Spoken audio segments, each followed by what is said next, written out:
Selamat datang di Bayobi. Sudah 2 bulan kita Indonesia menghadapi pandemi COVID-19. Sebagian masih betah dan patuh dengan aturan sosial dan physical distancing. Sebagian lagi sudah mulai abai dengan banyak sekali alasan. Gimana dengan kalian? Jujur gue sebenarnya sudah gak tahan dengan kondisi seperti ini ya.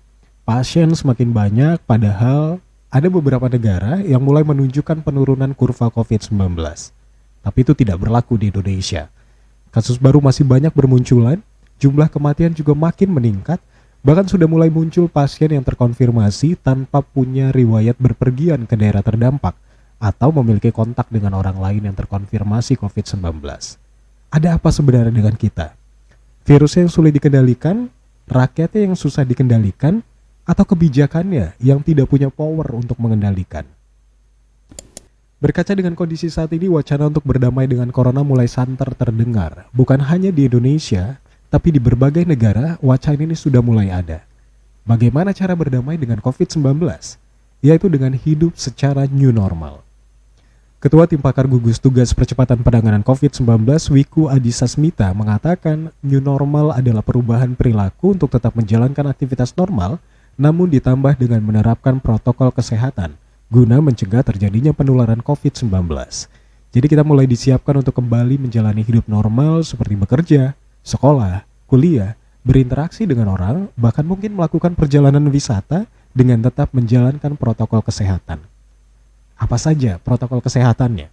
Yang pertama, kita harus tetap menjalankan perilaku hidup bersih dengan cara rajin mencuci tangan menggunakan sabun dan air mengalir, terutama sebelum dan saat melakukan aktivitas, seperti saat bekerja, makan, selepas naik kendaraan, baik itu kendaraan pribadi ataupun kendaraan umum, setelah berbelanja, dan setelah berinteraksi dengan orang lain. Jika kita sulit menemukan air mengalir untuk mencuci tangan, kita bisa menggunakan hand sanitizer berbahan alkohol. Tapi penggunaan hand sanitizer ini tidak disarankan untuk digunakan secara terus-menerus.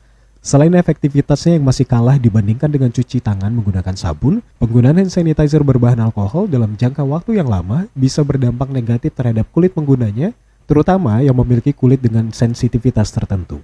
Bersihkan alat kerja kita sebelum dan setelah digunakan. Segera mandi dan ganti pakaian setiap tiba di rumah setelah menjalankan aktivitas di luar rumah. Dan segera cuci pakaian atau simpan pakaian kotor di tempat yang aman menggunakan wadah tertutup sebelum kemudian kita cuci. Yang kedua, selalu menjaga jarak aman dengan orang lain. Jarak yang direkomendasikan adalah 1 hingga 2 meter. Hal ini untuk mencegah terpaparnya kita dengan COVID-19 dari orang tanpa gejala atau dari orang yang tidak mengetahui bahwa dia sudah terpapar COVID-19. Dan selalu hindari kontak dengan orang lain jika dianggap tidak perlu. Gunakan teknologi untuk menggantikan interaksi kita secara langsung. Yang ketiga, gunakan masker saat beraktivitas atau saat berada bersama dengan banyak orang. Masker yang disarankan adalah masker kain dengan minimal 2 lapis. Jika memang masker medis sudah bisa didapati dan kita mampu untuk stok, silakan gunakan masker medis sekali pakai.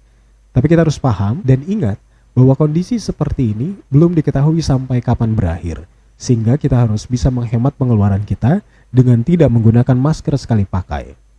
Yang keempat, jaga kekebalan atau imunitas tubuh kita dengan cara makan makanan yang sehat. Kita bisa memulai melakukan hal yang kita sukai, seperti membaca buku, bermain musik, berbelanja online, atau jalan-jalan ke pantai. Dan jangan lupa beribadah untuk menenangkan hati dan pikiran kita.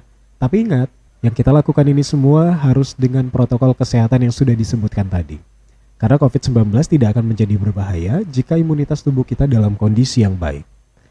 Kemudian sampai kapan kita harus hidup seperti ini? Kita sendiri yang tahu jawabannya. Semakin kita patuh dengan protokol yang ada, semakin cepat rantai penularan berhenti, maka kita akan semakin cepat terbebas dari pandemi ini. Karena diprediksi dengan melihat kondisi saat ini, pandemi ini masih akan terus berlanjut hingga tahun 2021 atau bahkan lebih, sampai ditemukannya vaksin anti COVID-19 yang siap digunakan. Gimana? Apakah kita sudah siap hidup dengan new normal?